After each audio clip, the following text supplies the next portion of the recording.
오늘 말씀 이렇게 시작됩니다. 천국은 마치 천국 이야기를 들려주시는 거예요. 왜냐하면 천국이 우리의 영원한 집이고 영원히 살 곳인데 우리는 너무 이 세상이 전부인 것처럼 천국은 있고 이 세상에 너무 마음을 빼앗기고 속상해하고 힘들고 꿈을 잃고 소망을 잃고 살아가니까 예수님은 자꾸 우리에게 천국 이야기를 또 들려주시는 거예요. 천국은 마치 품꾼을 얻어 포도원에 들여보내려고 이른 아침에 나간 집주인과 같으니, 이건 비유인데 아주 쉽게 이 말씀을 이해하실 때 포도원은 교회라고 이해하시면 돼요.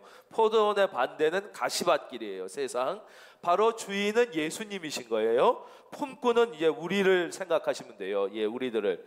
이른 아침에 이제 포도원 주인이 품꾼을 얻으려고 이렇게 나갔어요. 2절, 그가 하루 한 데나리온, 그러니까 하루 평균 일당이에요. 요즘 돈으로 한 10만 원에서 12만 원 돼요. 이거 이렇게 일당 줄 테니 포도원에 들어가서 일하세요. 그리고는 아침 6시나 7시쯤에 나가서 그 인력시장 장터에서 일거리를 찾고 있는 사람들이 이렇게 불렀다는 거예요. 그런데 3절, 또 3시에 나가보니 장터에 놀고 서 있는 사람들이 또 있다는 거예요. 3시는 우리 시간으로 오전 9시예요. 이스라엘은, 우리는 밤 12시 자정을 0시로 시작하는데 이스라엘 사람들은 해 뜨는 아침 6시를 0시로 시작해요. 그러니까 우리보다 6시간을 더하면 그 시간이 돼요. 그러니까 3시니까 오전 9시에 나가보니 이 사람들이 일거리가 없어 또 놀고 있어요. 너희도 포도원에 와라. 그리고는 뭐라고 말씀하셨냐면 4절에 얼마 주겠다는 말씀을 안 하셔요. 너희에게 상당하게 주리라. 그냥 합당하게 줄 테니까 일할래? 아유, 좋습니다. 거기까지는 이해가 가는데 5절, 6시면은 대낮 12시예요. 제 9시면 오후 3시예요. 근데도 이때 주인이 또 나갔다는 거예요. 또 사실 경제적으로 보면 이왕에 부른 품꾼들을 잘 부리는데 신경 쓰는 게 나을지 몰라요. 근데 주인이 또 나갔다는 것은 주인이 우리랑은 조금 생각이 달랐다는 것을 여기서 유추해 볼 수 있어요. 일자리가 없어서 초조해하면서 하루를 공치고 실망할 사람들에 대한 사랑의 마음이 이 부잣집 포도원 주인에게 있었던 것이죠. 그래서 어떻게 해서든지 그 사람들에게도 좀 일자리를 줘야겠다는 마음이 있었을 거예요. 그래서 이제 또 나갔어요.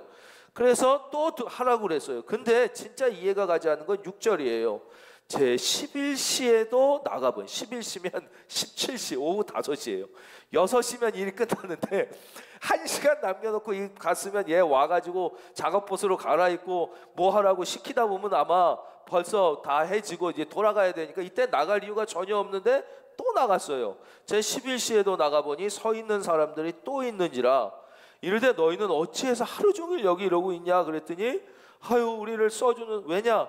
얘들이 비실비실한 애들이에요. 볼 때도 일도 못하게 생겼고 힘도 약해 보이고 뭐 별로 일꾼으로서 그 당시로서는 참 허약한 인간들이니까 사람들이 안 써줬겠죠. 그 불쌍한 사람들이에요. 써주는 사람이 없어서 있습니다. 그랬더니 니들도 와라 그러지 말고, 그래가지고 다 왔다는 거예요. 그리고는 이야기가 재밌어집니다. 8절, 저물매, 이제 6시가 됐어요.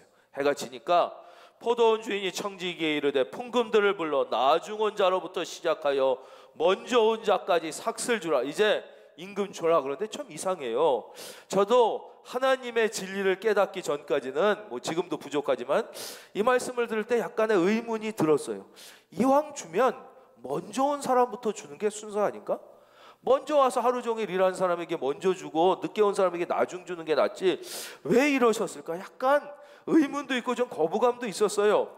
그런데 얼마를 주냐? 9절, 제 11시에 온 자들이 와서 한 데나리온, 아니 1시간도 일 안 했는데 하루 일당을 다 쳐주는 거예요. 그랬더니 10절, 먼저 온 자들이 와서 더 받을 줄 알았대. 이 사람들은 원래 얼마 받기로 했냐? 2절, 하루 한 데나리온씩 품꾼과 약, 원래 한 데나리온 받기로 약속을 했는데도 보니까 1시간이란 친구들이 한 데나리온 받네? 난 분명히 더 받을 거야 라고 생각을 한 거예요. 근데 10절, 먼저 온 자들이 와서 더 받을 줄 알았더니 그들도 한 데나리온씩 똑같이 한 데나리온 주네? 그랬더니 마음에 원망이 생겼어요. 갈등과 거부감이 생겼어요. 받은 후 집주인을 원망하여 이르되 나중은 이 사람들은 1시간밖에 일하지 아니하였거늘 그들을 종일 수고하여 더위를 견딘 우리와 갖게 하였나이다. 항의하는 거야. 이거 불공평하지 않습니까? 이거는 정의롭지 못하지 않습니까? 우리는 하루 종일 새벽부터 와서 수고했는데 오후 5시 와서 1시간 한 인간이랑 똑같이 준다는 게 말이 됩니까? 우리 좀 상당히 공감이 가는 얘기예요. 저도 하나님의 진리를 깨닫기 전에는 이 사람들하고 똑같은 마음이 들었었어요. 그때 또 주인이 매우 거부감이 드는 얘기를 해요. 주인이 그 중에 한 사람에게 대답하여 이르되 친구여 내가 내게 잘못한 것이 없노라. 내가 나와 한 데나리온의 약속을 하지 않았느냐? 내 것이나 가지고 가라. 나중은 이 사람에게 너와 같이 주는 것이 내 뜻이니라. 15절 한번 볼까요? 제가 읽어드릴게요. 내 것을 가지고 내 뜻대로 할 것이 아니냐? 좀 기분 나쁘죠? 근데 마지막 표현은 이래요. 내가 선함으로 내가 악하게 보느냐. 그렇습니다. 예, 이제 저를 봐주십시오. 왜 우리가 이 하나님의 이야기를 들을 때 우리도 마음에 갈등이 있고 이거 좀 정의롭지 못한 것 아닐까? 약간의 거부감이 드는 것은 왜일까요?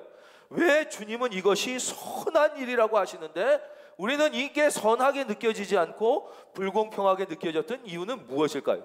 예수님은 왜 이 이야기를 우리에게 들려주셨으며 이 이야기를 통하여 우리가 무엇을 깨닫고 어떤 은혜를 받기를 원하시는지 오늘 이제 3가지로 살펴보면서 은혜를 나누도록 하겠습니다. 첫째, 우리 마음에 갈등이 일어나고 이 먼저 온 일꾼들, 품꾼들 마음에 갈등이 일어났던 첫째 이유는 하나님의 구원에 대한 오해가 있었기 때문에 그런 것입니다. 하나님의 구원은 전적으로 은혜로 받는 건데 우리가 구원에 대한 오해가 있어요. 우리 중에는 모태신앙인 분들이 계실 거예요. 언제부터 교회 다녔는지 몰라. 그냥 태어나서부터 계속 부모님 따라 교회 다니고 예배 드리고 찬양대도 하고 봉사도 하고 헌금도 드리고 선교도 하고 그렇게 평생을 살아온 분들이 있어요. 근데 우리 중에는 또 나중에 믿은 분들도 있어요. 어떤 분은 뭐 청소년기 대학생 때 믿기도 했겠지만 어떤 분들은 5, 60이 돼서 묻은 분들도 있고 80, 90이 돼서 다 그냥 마지막 인생 한 10년 남겨놓고 믿은 분들도 있단 말이에요. 그 중에서도 좀 힘도 있고 봉사도 하고 뭐 그럴 수 있을 때 믿은 분도 있지만 사업 다 실패해서 돈이 있을 땐 돈에 미쳐서 세상에 나가 살다가 사업 실패해서 너무 우울해 있는데 누군가가 예수 믿으면 위로받고 용기를 얻는다고 그래서 그때 와가지고 힘도 없고 돈도 없고 예수 믿은 사람도 있어요. 90 다 돼서 죽을 때 다 돼서 믿은 사람도 있어요. 그러나 먼저 와서 모태신앙부터 믿었다고 해서 이 사람은 천국의 좋은 자리에 있고 특별한 구원을 받는 게 아니고 이제 죽기 몇 년 전 90대에서 와서 예수 믿어서 구원받는다고 해서 이 사람이 천국의 저 나쁜 자리에 있는 게 아니라는 거예요. 구원은 먼저 믿었던 나중 믿었던 큰은혜 교회 다닌 지 50년 됐던 하루 됐던 구원의 은혜는 공평하다는 거예요. 왜냐? 구원은 은혜로 받는 것이고 예수님 십자가에 죽으실 때 그 한편에 달렸던 강도는 죽기 직전에 믿었어도 똑같은 구원의 은혜를 받은 거예요. 그래서 구원에 있어서는 뭐 먼저 왔냐, 내가 더 오래 수고했고 내가 어려서부터 교회 다니라고 애쓰고 내가 이 교회 위해 이렇게 충성했는데 어제 온 사람이랑 똑같은 게 말이 되냐? 말이 된다는 거예요. 그게 구원이라는 거예요. 그래서 예수님은 이 이야기를 첫째 누구 들으라 한 거냐? 이스라엘 사람들 들으라고 하신 거예요. 니들 봐라. 이스라엘 사람들은 무슨 생각을 했냐면 우리는 아브라함 때부터 하나님 자녀야. 지금부터 4,000년 전부터 자녀야. 근데 대한민국 국민들 거기 복음 들어간 지 얼마 됐어? 1900년도부터면 민족으로 볼 때 이스라엘 민족과 대한민국 민족이 하나님 앞에 같은 자녀인가 말이 되나? 우리는 아브라함 때부터는 우리는 좀 특별하고 우리는 더 한국 천국에서도 서울에 있고 쟤네들은 지방에 있고 우리는 좋은 동네에 있고 쟤네들은 저 산속에 있어요. 이렇게 생각하는 이스라엘 사람들을 향하여 너 그렇지 않다. 예수 믿고 하나님 자녀 되는 것은 먼저든 나중이든 다 똑같다. 믿으시면 아멘. 그 얘기해 주시는 거예요. 제자들에게 해주시는 말씀이에요. 제자들 마음에 이런 생각이 있었어요. 그래도 우리가 예수님 처음으로 따라왔잖아. 제일 먼저 따라오고 그 다음에 다른 사람들이 믿었으니까 우리가 1등 아니야? 우리가 더 높아야 되는 거 아니야? 똑같이 예수 믿어도 쟤네들은 우리보다 밑자리에 앉아야 되는 거 아니야? 같이 예수님 쫓아날 때도 우리가 상석에 있어야 되는 거 아니야? 죽어서도 우리는 예수님 측근이고 얘네들은 저 멀리 그냥 간신히 구원이나 받은 거 아니야? 라는 생각이 제자들에게 있었을 거라는 거예요. 왜냐? 자기들은 처음부터 다 버리고 예수님 1번으로 믿은 사람들이니까. 그때 예수님이 그게 아니라는 거예요. 그런 예수를 먼저 믿었다는 것, 먼저 구원받았다는 것, 선임자라는 것은 무엇이냐? 그것은 더 특별한 구원을 누리는 게 아니라 선임자의 임무는 후임자, 뒤에 사람들이 예수님을 잘 믿을 수 있도록 준비하고 길을 닦고, 거기에 기쁨이 있다는 것이. 즉 이스라엘을 먼저 택하신 이유는 뭐냐? 니들이 먼저 4,000년 전부터 하나님의 택한 백성이 돼서 뻐기고, 야 우리는 4,000년, 대한민국은 겨우 200년, 니들은 죽어도 우리 못 따라, 이러라는 게 아니라 먼저 택함을 왜 해주신 거예요? 이스라엘 백성이 바로 하나님의 먼저 택함 받은 자녀로 예수님의 오실 길을 예비하고 복음의 길을 예비하고, 그렇죠? 그 일하는 것 자체가 복이라는 것이에요. 예. 그게 선임자의 복, 먼저 예수 믿은 자의 복이에요. 그것만 있는 건 아니에요. 이 사람들을 생각해 보십시오. 여기서 일하는 품꾼은 하루 벌어 하루 먹는 사람들이. 정규직, 요즘 날 정규직 같으면 몸 아파서 며칠 병가 내도 월급이 따박따박 나와요. 사회복지가 잘 돼 있는 나라, 뭐 좋은 나라에 살고 있지 않습니까? 혹시 직업을 잃어도 막 실직 수당도 줘요. 예. 뭐 취업 장려 수당도 주고, 좀 뭐 며칠 쉬어도 이렇게 당장 굶어 죽진 않아요. 근데 이때는 이 사람들은 하루 벌어 하루 먹는 사람. 초조하게 새벽에 나와서 먼저 포도원에 간 사람들은 마음에 평안이 있어요. 아, 오늘은 굶지 않겠구나. 최소한 오늘 집에 갈 땐 빈손으로 안 가겠구나. 오늘 밤에 내 처자식 굶기지 않고 연탄 2장 사갖고 가서 등 따시게 밥 먹여서 재울 수 있겠구나. 이 마음의 평안함이 먼저 있는 거예요. 그러나 오후 3시가 돼도 선택함을 못한 사람들은 자기들도 알아. 아, 나는 저 사람보다 기운이 없어. 나는 더 힘이 약하고 재주 기술도 없어 보이니까 사람들이 이 열패감이 마음에 있었을 거예요. 아, 나는 오늘도 굶는구나. 오후 5시까지 다 사람들이 와서 데려갔는데 자기만 고르지 않았을 때 얼마나 스스로가 비참하고 초라했겠어요. 걱정이, 오늘 집도 무슨 낯으로 집에 가나? 배 곪고 있는 우리 애들은 오늘 밤 또 굶겨 재우나? 풀떼주기라도 어떻게 하나? 오늘 밤 또 냉골에서 또 연탄 못 사와서 이런 불안한 마음이 있었을 거라는 것이죠. 마찬가지로 우리가 모태신앙으로 예수를 믿었다, 우리가 어려서부터 예수 믿었다는 것은 우리가 먼저 품꾼이 돼서 이 안으로, 이 교회 안으로, 포도원 안으로 들어간 것은 마음에 우리 안에 죽음에 대한 불안함, 지옥에 대한 불안함이 사라지고 하나님과 동행하는 마음의 평안 있으신 분은 아멘. 그거를 먼저 경험하게 되는 거예요. 주님과 함께 동행하는 그 기쁨을, 늦게 예수 믿었다는 게 그게 이게 조금 믿고 봉사도 조금 하고 천국 가네, 그게 아니에요. 그분은 평생에 주님과 함께하는 그 기쁨을 못 누린 거예요. 그 마음의 평안, 그 미래에 대한 확신 없이 산 거니까 먼저 부름받아 포도원에 들어간 게 먼저 일을 하고 먼저 쓰고, 내가 먼저 큰은혜 교회에 출석하고 먼저 예수 믿은 게 먼저 많이 오래 봉사하고 하는 게 손해가 아니라 그것이 복이며 그것이 기쁨이며, 할렐루야, 그 자체가 복이라는 거예요. 그러니까 이건 절대 우리가 갈등하고 마음에 거부감을 느낄 게 아니라는 거예요. 왜 그러냐? 우리가 구원을 오해해서 그러는 거예요. 두 번째, 우리의 마음에 이런 갈등과 거부감이 생겼느냐? 이 품꾼들의 문제는 무엇이냐? 두 번째는 하나님의 마음에 대한 오해예요. 보세요. 이제 1시간뿐이 일 안 한 애가 한 대라니론 다 받았네. 근데 나는 아침 6시부터 일했는데 와, 나도 한 대라니. 대부분 마음에 뭔가 불평이 생겼어요. 이건 정의롭지 못하다는 생각이 들고, 저놈 한 대라니면 똑같이 주는 건 안 됩니다, 이런 마음이 막 들었을 거예요. 막 아우성을 쳤을지도 뭐. 이게 말이 됩니까? 이건 불공평합니다. 저분은 저 5시에 온 애는 10분의 1 데나리온만 주십시오. 저 12시에 온 애는 반 데나리온만 주십시오. 막 이러고 있는데 그러지 않은 사람들이 있었다는 거예요. 그 한쪽에서는 저 오후 5시에 온 애 한 데나리온 줬으면 참 좋겠는데, 아니 그렇지 않더라도 최소한 반데나리온이라도 줬으면 좋겠는데, 오히려 내가 데나리온 받더라도 쟤 많이 줬으면 좋겠는데, 이런 마음을 갖고 있었던 사람이 있었어요. 이해가 안 가지만 분명히 있었어요. 그러다가 걔가 10분의 2 데나리온만 줘도 좋았을 텐데 주인이 그 애한테 한 데나리온을 주니까 너무 좋아서 할렐루야, 와 기쁘다. 자기가 한 데나리온 받은 것보다 막 너무 기뻐하면서 오후 5시에 와서 1시간뿐이 일 안 하고 나랑 똑같이 한 데나리온 받은 걸 너무너무 기뻐하면서 막 춤춘 사람이 있었어요. 누구일까요? 바로 그 사람의 부모인 거예요.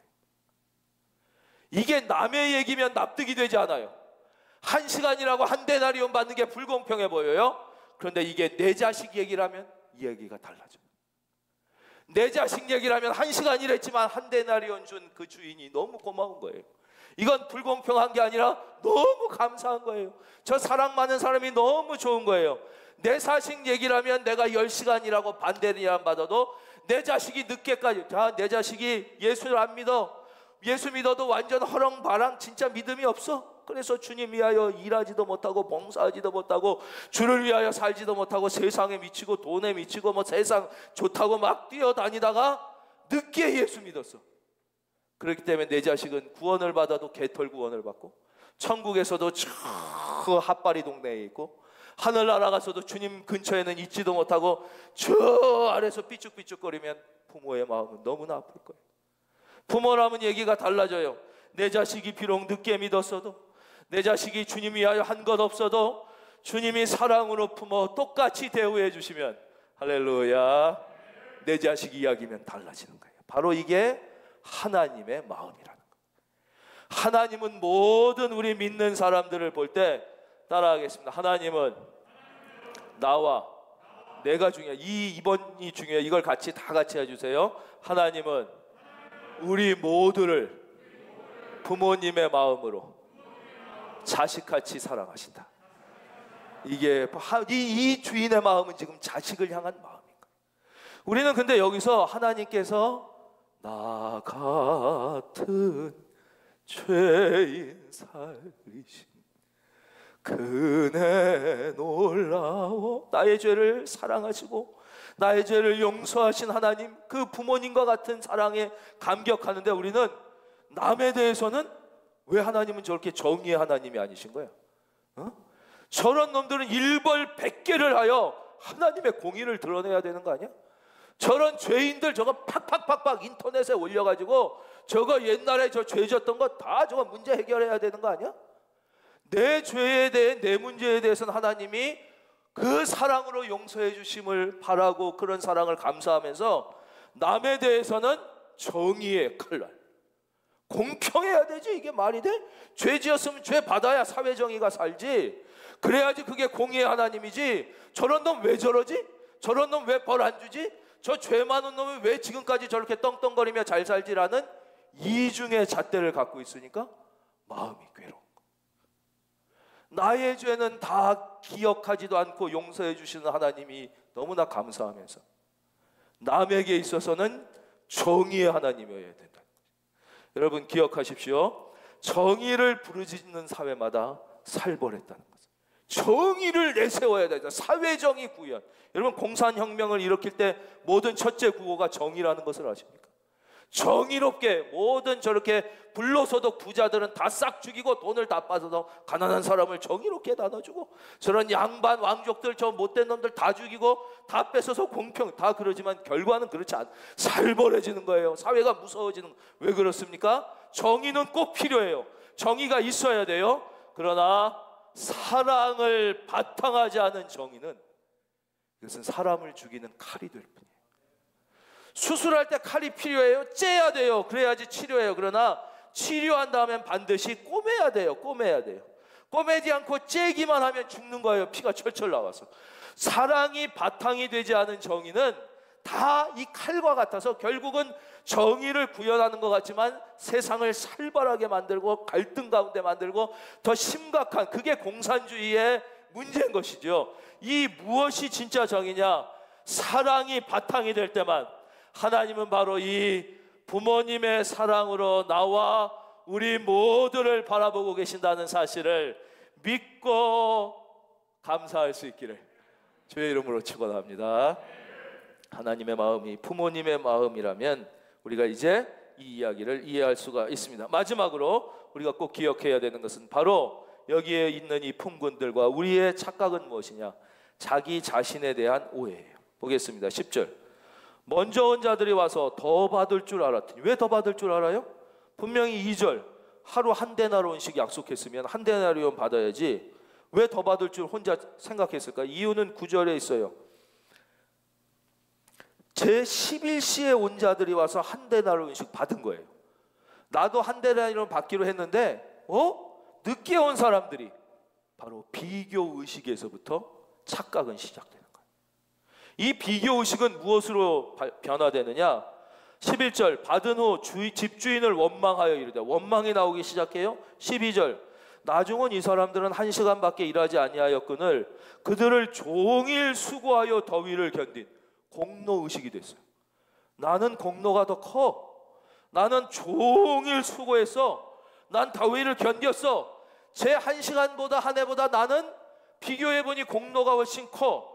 바로 우리가 신앙생활을 하면서 낙심하게 되고 은혜를 못 받게 되는 제일 큰 이유가 어디 있느냐? 가장 비성경적인 비교의식, 거기서 비롯된 공로의식에서 오는 거예요. 성경은 우리 모든 하나님의 구원받은 자녀들이 가져야 될 성경적 의식을 뭐라고 말씀하시냐? 사도 바울이 뭐라고 고백합니까? 로마서 1장 14절. 우리 화면 한번 준비되었으면 보여주실 수 있겠습니까? 로마서 1장 14절. 조금 기다리겠습니다. 예, 제가 한번 먼저 읽어드릴게요. 헬라인이나 야만인이나 지혜 있는 자나 어리석은 자에게 다 내가 빚진 자라 그랬어요.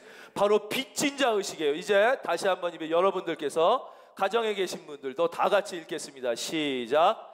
헬라인이나 야만인이나 지혜 있는 자나 어리석은 자에게 다 내가 빚진 자라. 이게 바로 하나님의 자녀의 올바른 의식이라는 거예요.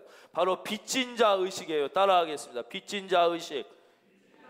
이제 제가 부부싸움의 기술에 대해서 좀 설명해드리고 설교를 마치려고 그래요. 대한민국뿐만 아니라 전 세계의 모든 부부들은 부부싸움을 한답니다.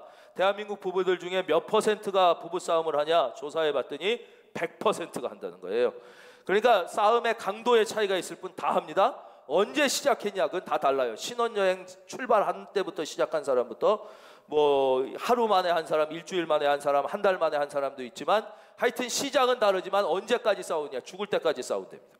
이게 이제 결혼한 모든 부부들의 공통점이에요. 그러니까 부부에게 부부싸움하는 것은 정상적인 일이에요. 저도 며칠 전에 부부싸움 했어요. 예, 집사람이랑 아침에 부부싸움 했어요. 아침은 안 차려주고 청소만 해가지고 제가 짜증을 냈던 적이 예, 그러니 부부싸움 크든 작든 이렇게 하는 거예요. 예, 제가 왜 이렇게 아침을 안 차려주고 청소만 하냐고 그랬더니 빵을 잡수시길래 드신 줄 알았다고. 나는 차려주길 기다리며 허기를 때우고 있었다고 이러면서 아침 부부싸움을 다 하는 거예요. 그런데 다 부부싸움을 하는데 부부싸움을 한 후에 점점 더 사이가 좋아지고 더 신뢰가 깊어지고 더 사랑이 돈독해지는 부부들이 있다는 거예요. 그리고 부부싸움을 한 다음에 점점 무슨 극도의 갈등으로 가진 않더라도 점점 마음이 냉랭해지고 약간씩 멀어지고 서로에 대하여 실망하고 그냥 참고 사는 부부들이 생긴다는 거예요. 그러니까 부부싸움은 그냥 참고 산다고 해서 문제가 해결되는 게 아니라 시간이 지날수록 부부 사이가 멀어지면서 사는 사람들은 부부싸움을 하고 많이 안 해도 그냥 참고 사는 거예요. 근데 문제는 부부싸움을 한 다음에 결과는 다 똑같다는 거예요. 즉 A라는 사람이 B라는 사람에게 이거 좀 고쳐줘 그래서 고쳐지지가 거의 않는다는 거예요. 근데 똑같이 고쳐지지 않고 상태가 똑같이 그대로인데도 더 신뢰가 돈독해지고 사이가 좋아지는 부부가 있고 상태가 그대로이기 때문에 이 사람은 내가 밤낮 얘기해도 변하지 않고 그대로야 이래가지고 마음에 상처가 깊어지고 거리가 점점 멀어서 부부지만 꼭 남처럼 사는 사람이 있다는 거예요. 부부싸움에는요 반드시 똑같이 싸우는 것 같지만 그렇지 않고 공격자와 방어자가 존재합니다. 제 덱도 생각해 보죠. 먼저 공격을 거는 사람이 있습니다. 예, 불만을 제기하는 사람이 있고 그 불만과 공격에 대하여 방어하는 측이 있습니다. 그런데 이 공격자가 잘했던 잘못했던 먼저 공격을 하잖아요. 불만을 제기하고 아니 왜 아침 안 차려줘 이게 말하면 공격이 불만을 제기했을 때 이 불만을 받는 방어자가 내가 그것 때문에 이 사람이 마음이 아팠겠구나. 왜 맨날 내 생일하고 결혼기념일 하루도 기억하지 못하고 맨날 그렇게 늦게 와라고 공격을 했을 때 내가 참 늦게 들어와서 이 사람이 마음이 아팠겠구나. 내가 맨날 이렇게 생일을 잊어먹으니 이 사람이 진짜 섭섭했겠구나라는 걸 이해하면, 이해한 다음에 그 다음 생일날 이 사람이 또 잊어먹는다는 거예요. 그게 정상이래요. 이제 이번엔 남편이 공격을 하는 거예요. 아니 당신은 맨날 집이 이렇게 더럽고 왜 맨날 적자야? 그랬을 때 남편이 이렇게 공격을 해. 그럼 방어하는 아내 쪽에서는 내가 집 청소를 맨날 안 하고 집이 더럽고 맨날 적자를 내니까 이 사람 마음이 아프겠구나라고 이해를 하면, 그 다음에 그렇다고 이 아내가 갑자기 집 청소를 깨끗이 하고 적자가 흑자로 되는 일은 거의 없습니다. 사람은 그렇게 바뀌질 않아요.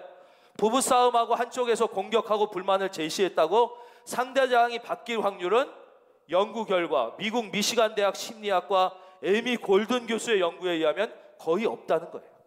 사람은 계속 비슷해요. 우리도 지금 예배를 잘 들으시지만 제가 말씀을 이렇게 설교할 때 늘 주무시는 분이 있습니다. 한두 분 늘 주무셔요. 어떤 분은 얼마나 주무시냐면 주무시다가 복도로 떨어지신 분도 있었어요.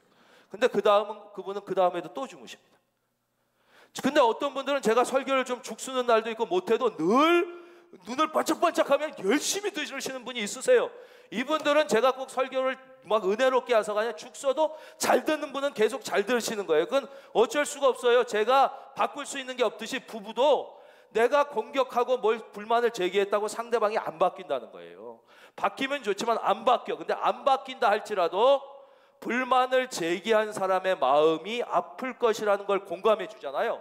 그럼 이 사람이 전혀 안 바뀌어도 신뢰가 깊어진다.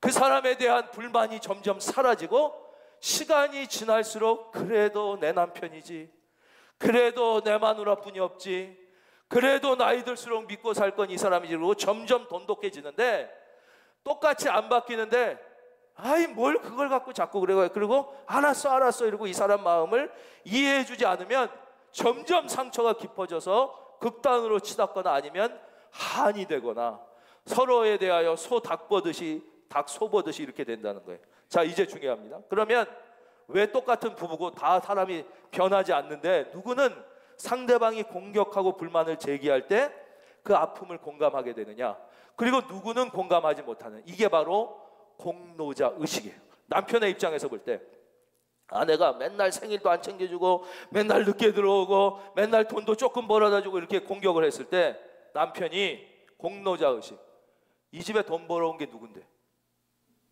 그래도 내가 벌어서 먹고 살았는데 배부르고 등 따시니까 그렇지, 지금 먹고 살 수가 없어갖고 길에 내앉아 있으면 지금 그런 불만 하겠나?